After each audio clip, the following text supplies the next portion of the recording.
year, a certain number of teachers come or go. They marry, they move away, they get different jobs, they just decide to do something different.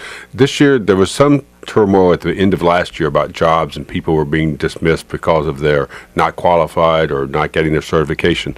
How do we stand? Are the classrooms staffed for next Monday? The classrooms are staffed and ready to go for next Monday. As you know, life happens, and even in the first couple of weeks of school, we'll get people who don't show up or, make a different choice, and we have backups in place so that we should not have any classroom on Monday or in the first weeks of school that doesn't have a qualified adult. I know you want to talk about focusing on academics because you had to set the table in order to get to the academics, right?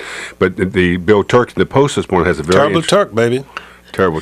I like to call him Torque because he gets and wrenches things up. Here he's known as Terrible Turk. He wrote a good story about how the system, the grade administration, I don't know if the money's coming from the grade administration of the schools, is hiring the Illinois Facilities Fund to review all the schools and the charter schools. And the story suggests, that Bill does, that we still have a lot of underutilized schools. He says there are 40 schools that have fewer than 300 students.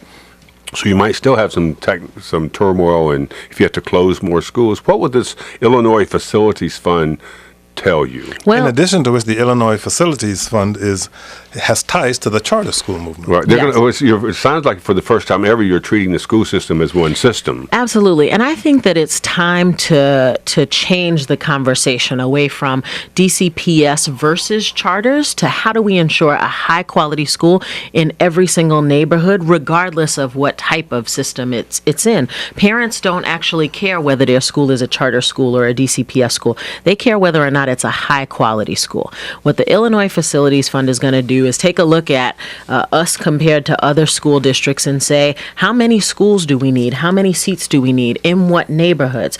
While we have been very generous in the proliferation of charter schools, hasn't been done in a planful way. So we still have neighborhoods that don't have good options. And in some neighborhoods, we have an overabundance of good options. And so the Facilities Fund will help us figure out how to right size the district, the city. The right size means close some schools. Well, listen, it might mean opening some new ones. It might mean closing some old ones. But we have to be willing to be courageous and do what's right because we're wasting money. We're wasting money, and that's money that we should be plowing into classrooms. I'm surprised at the story. The last time I'll promote Bill Turk, at least today. The story says this Illinois Facilities Fund will report by mid-October. I mean, that's pretty fast to look at the 120 public schools and 99 campuses for the charter schools. There's a lot of stuff to look at. Yes, they've been working.